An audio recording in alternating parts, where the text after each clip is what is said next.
The dawn arrives not with a sound, but with a color. A soft, diffused luminescence bleeds across the eastern horizon of the Serengeti, transforming the pitch-black void of the night into a canvas of bruised purples, deep indigos, and eventually, a sharp, piercing amber. Here, in the heart of the African savanna, time is not measured by the tick of a clock, but by the shifting of the light and the migration of the herds. The air is still, holding its breath as the first rays of the sun crest the horizon, igniting the dew on the tips of the oat grass and turning the dew-soaked plains into a vast, sparkling mirror.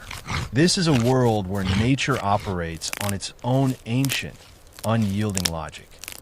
There is no interference, no artifice, only the raw, pulsating cycle of existence that has endured for millions of years. As the sun climbs higher, the temperature begins to rise, stirring the stillness. The savanna awakens. Across the horizon, a silhouette emerges, a long, snaking line of gray against the gold. It is a family of African elephants, the architects of this landscape, moving with a grace that defies their monumental size. The matriarch, an elder with tusks that bear the scars of decades, leads the procession with a steady, measured gait. Her ears fan out, catching the slight breeze, her trunk scanning the ground for the faintest scent of water. The younger calves, their skins soft and wrinkled, tumble playfully behind, mimicking the heavy, rhythmic tread of their elders. They are a force of nature, a biological constant in an ever-changing environment. They move as one, a singular entity of muscle, bone, and ancient memory. Every step they take displaces the earth, raising a fine, reddish dust that catches the morning light, creating a hazy, ethereal glow around their massive forms. They're the keepers of the water holes, the pathfinders who carve out the trails that other creatures will follow for seasons to come. As the sun settles into the sky, its heat becomes a tangible weight, turning the air into a shimmering liquid. In this heat, the predator-prey dynamic shifts into high gear. Hidden deep within the tall, dense thickets of the acacia woodland, the tension is palpable. Two cheetahs, lean and muscular, wait in the shade. Their coats are a mosaic of gold and black, a masterpiece of camouflage designed to disappear into the dappled light of the long grasses. They are the masters of speed, capable of accelerating from standstill to a blur of motion in mere seconds. Their focus is absolute. They are not merely hungry. They are the embodiment of survival. Their eyes, marked with distinct black tear tracks that minimize glare, are fixed on a herd of impala grazing in the open clearing a few hundred yards away. The air grows still again, the birds fall silent, and the savanna waits for the inevitable collision of instinct and necessity. Suddenly, the silence is shattered. The cheetahs erupt into a sprint, a display of raw, kinetic energy. Their spines flex like coiled steel, their long, muscular tails acting as a rudder, allowing them to make impossible, sharp-angled turns at breakneck speeds. The impala, sensing the threat, explode into a chaotic frenzy of leaps and bounds, their bodies arching gracefully in the air as they scatter in every direction. It is a dance of life and death, a high-speed chase where every millisecond counts. The dust kicked up by their paws creates a swirling, chaotic cloud that momentarily obscures the horizon, turning the scene into a whirlwind of brown, gold, and motion. In these fleeting seconds, the hierarchy of the wild is reinforced, not through cruelty, but through the hard, unforgiving reality of the food chain. It is nature in its most candid form, where weakness is purged and strength is forged in the fire of pursuit. While the predators hunt, the herbivores continue their silent, stoic labor of survival. A family of giraffes, the sentinels of the trees, stands motionless against the vast blue expanse of the sky.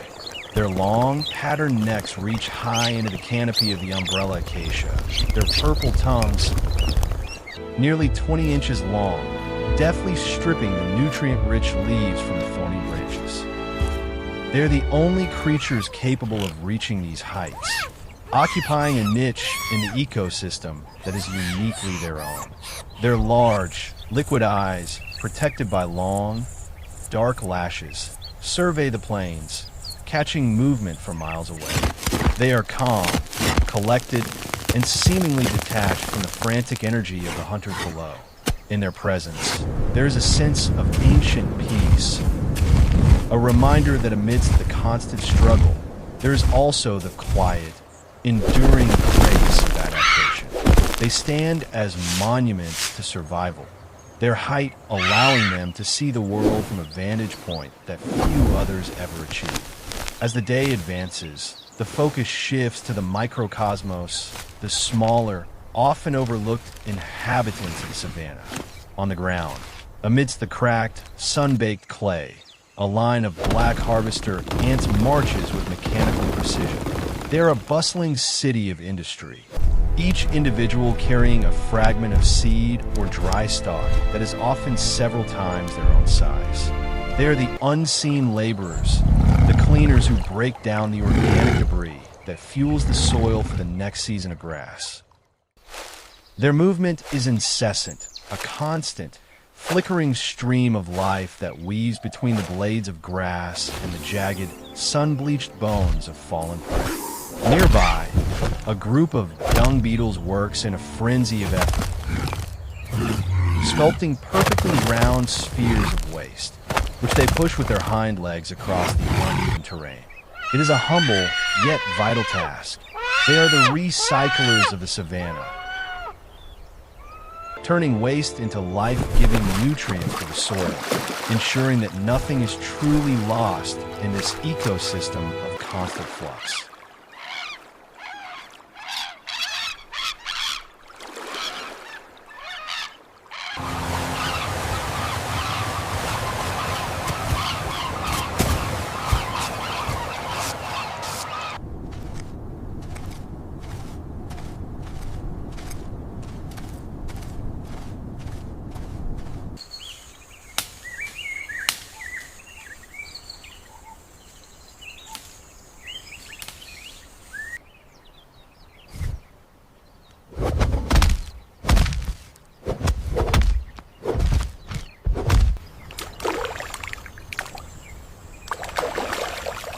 The water holes serve as the great equalizer, the nexus point where all paths converge. As the afternoon heat reaches its zenith, the water, once vibrant and clear, becomes a dark, muddy sanctuary. A massive herd of Cape buffalo arrives, their dark, heavy bodies crowding the shoreline.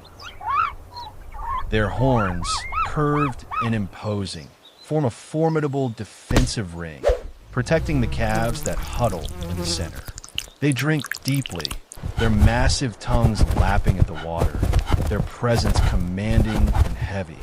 They are the true masters of the plains, possessing a collective aggression that even the pride of lions thinks twice about challenging. Standing among them, a lone hippopotamus, having left the deeper river channels, rests in the shallows.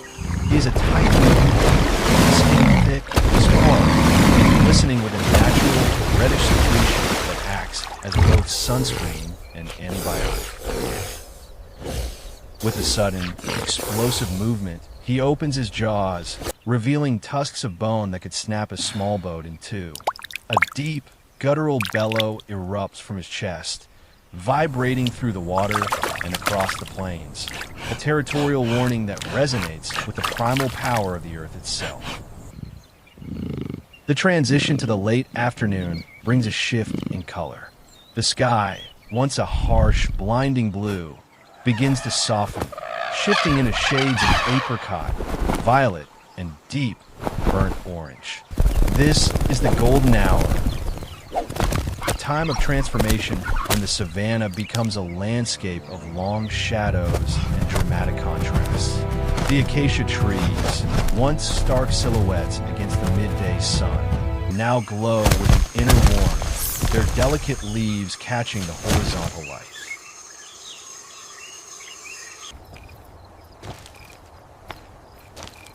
A family of bat-eared foxes emerges from their underground dens, their enormous, radar-like ears twitching as they listen to the subterranean world. They are perfectly tuned to the sounds of termites and beetles scurrying beneath the surface of the dry earth. They forage with a curious, inquisitive energy, their movements quick and darting, contrasting with the slow, deliberate pace of the tortoises that share their rocky habitat. The tortoises, ancient and armored, navigate the scrub with a stoic patience, their shells etched with the markings of a life lived in centuries rather than years. High above, the sky chute captures the vastness of the landscape. From an aerial perspective, the savanna stretches out like an endless tapestry of gold and brown, a wilderness that knows no boundaries. The river, winding like a vein of silver through the valley, is the lifeblood of the entire region. Along its banks, the vegetation is lush and green, a stark contrast to the arid plains. Flocks of birds, their wings catching the waning light, soar through the sky, their cries echoing over the vast silence below. It is a perspective that reveals the true scale of the wild, the sense of isolation, the sense of majesty, and the sense of completeness. In this view, one can see the interconnectedness of all things. The rain feeding the river feeding the trees feeding the giraffes, and the giraffes returning to the soil to nurture the next generation of life. As the sun dips below the horizon, the savanna undergoes its most dramatic change. The world of color fades, replaced by the world of silhouette and sound. Twilight is not an end, but a beginning. The temperature drops, the dry air carrying a crisp, refreshing chill that wakes the nocturnal hunters. A leopard, solitary and ghost-like, begins its ascent of a large, gnarled sycamore fig tree. Its coat, dappled with rosettes, blends seamlessly into the patterns of the bark and the shadows of the leaves. It moves with a silent fluidity, every muscle under its skin shifting with calculated precision. From its perch in the canopy, it surveys the riverbed below, its glowing, green eyes capturing the last of the available light. It is an ambush predator, a master of patience and stealth, waiting for the impala to come to the water's edge. It is the spirit of the night, watching the world with a detachment that is both awe-inspiring and terrifying. In the thickets, a pack of African wild dogs, the most efficient hunters on the plains, begins to stir. Their communication is soft, consisting of high-pitched chirps and clicks that carry through the dense vegetation. They are a highly social species, their survival dependent on the strength of the pack. They move in a coordinated, ghost-like line, their large, rounded ears tuned to the slightest rustle. Their hunt is not a sprint, but a marathon.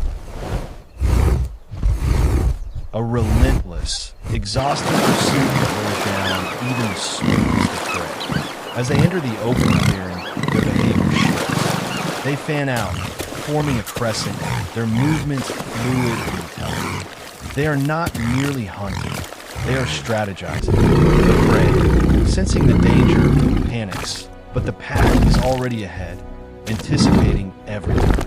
It is a masterful display of teamwork, a testament to the evolutionary marvel of the wild dog.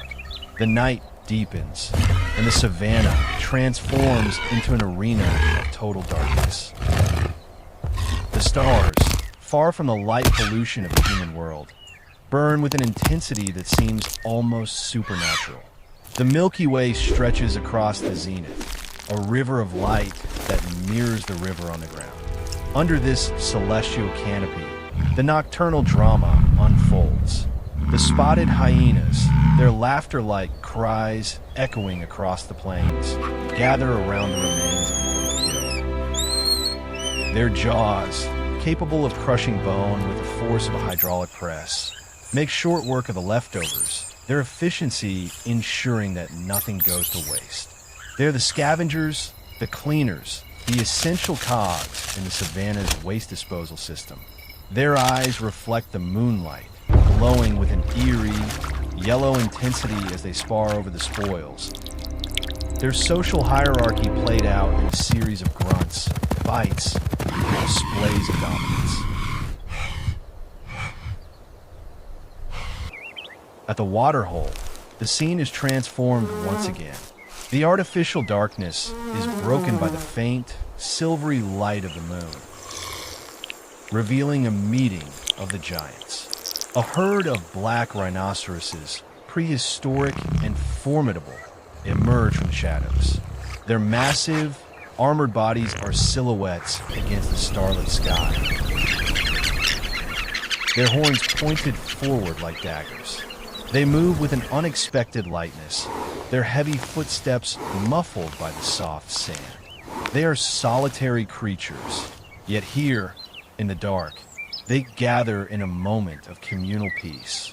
They drink side by side, the water rippling as they lower their heads, their heavy breathing the only sound in the vast, silent night.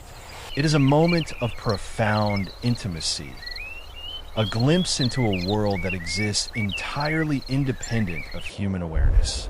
They are the remnants of a bygone era, a living link to the deep past, walking the earth with a dignity that demands respect. The cycle continues, the hours of the night passing in a rhythm of hunt, feed, and rest.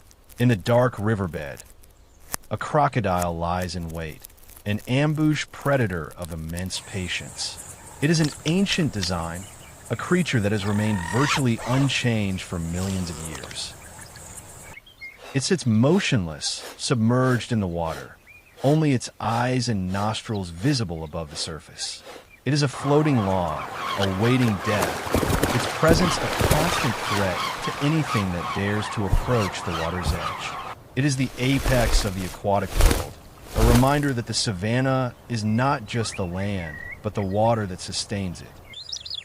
It waits, not out of malice, but out of necessity, a part of the grand, interconnected web that defines this landscape. As the midnight hour passes, the air becomes heavier, the cold biting at the skin.